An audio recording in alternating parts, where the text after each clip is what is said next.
கரூரில் விவசாய நிலங்களில் சுற்றித் திரியும் காட்டுப்பன்றி அச்சத்தில் விவசாயிகள். வனத்துறை அவற்றை பிடித்து வனப்பகுதியில் விட கோரிக்கை.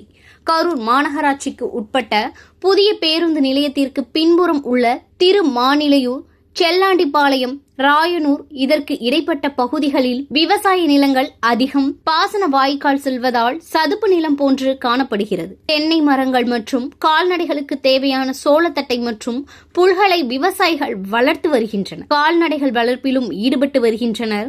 இந்நிலையில் விவசாய நிலத்தில் காட்டுப்பன்றி ஒன்று சுற்றித் திரிவதை அப்பகுதி விவசாயி ஒருவர் வீடியோ எடுத்து அவற்றை சமூக வலைதளத்தில் பகிர்ந்துள்ளார். காட்டுப்பன்றியால் ஆபத்து ஏற்படுவதற்கு முன்பாக அவற்றை பிடித்து பாதுகாக்கப்பட்ட வனப்பகுதிக்குள் விட வேண்டும் என வனத்துறையினருக்கு அப்பகுதி விவசாயிகள் கோரிக்கை விடுத்துள்ளனர். கடந்த 2 தினங்களுக்கு முன் புள்ளிமான் ஒன்று குடியிருப்பு பகுதிக்குள் பிடிபட்ட நிலையில் தற்போது காட்டுப்பன்றி வனமே இல்லாத கரூர் நகர் பகுதியில் சுற்றித் திரிவது ஆச்சரியத்தை ஏற்படுத்தியுள்ளது.